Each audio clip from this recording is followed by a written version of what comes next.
PCOD എന്ന് പറയുന്നത് ഒരു ജീവിതശൈലി രോഗമായതുകൊണ്ട് തന്നെ മരുന്നുകൾ കഴിക്കുന്നതോടൊപ്പം തന്നെ കുറച്ച് മാറ്റങ്ങൾ നമ്മുടെ ലൈഫ് സ്റ്റൈലിൽ മാറ്റിയാൽ തന്നെയാണ് ഇതിനൊരു കംപ്ലീറ്റ് ആയിട്ട് അല്ലെങ്കിൽ നമുക്കിത് PCOD റിവേഴ്സ് ചെയ്യാൻ സാധിക്കുള്ളൂ. അതിൽ ഫസ്റ്റ് എന്ന് പറയുന്നത് ഡയറ്റാണ്. ഡയറ്റിൽ കാർബോഹൈഡ്രേറ്റ്, ഷുഗർ, അതേപോലെ തന്നെ ജങ്ക് ഫുഡ്സ് ഇതിൻ്റെയൊക്കെ ഉപയോഗം പരമാവധി കുറയ്ക്കുക എന്നുള്ളതാണ്. രണ്ടാമത് പറയുന്നത് ഉറക്കത്തിൻ്റെ കാര്യമാണ്. ഇപ്പോൾ ഉള്ളൊരു കാര്യം എന്ന് പറയുന്നത് മിക്ക ആളുകളും വൈകി ഉറങ്ങി വൈകി എണീക്കുന്ന ഒരു സ്റ്റൈലിലേക്കാണ് പോയിക്കൊണ്ടിരിക്കുന്നത്. ഇത് കാരണം തന്നെ പലതരത്തിലുള്ള ഹോർമോണൽ ചേഞ്ചസ് നമ്മുടെ ശരീരത്തിൽ ഇംബാലൻസ് സംഭവിക്കുകയും ഇത് PCOD പോലത്തെ പ്രശ്നങ്ങൾ ഉണ്ടാകാൻ വഴിവെക്കുകയും ചെയ്യുന്നുണ്ട്.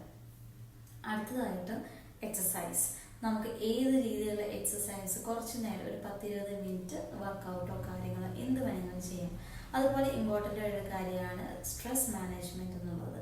ഒരുപാട് സ്ട്രെസ്സും കാര്യങ്ങളൊക്കെ ഓരോരുത്തരും നമ്മൾ അനുഭവിക്കുന്നുണ്ടായിരിക്കും.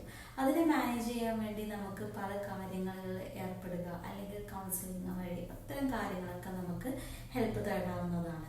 അപ്പോൾ നിങ്ങൾ ഇത്രയും കാര്യങ്ങൾ മാനേജ് ചെയ്താൽ മാത്രമേ നമുക്ക് PCOD എന്നൊരു പ്രശ്നം കംപ്ലീറ്റ് ആയിട്ട് റിവേഴ്സ് ചെയ്യാൻ സാധിക്കൂ.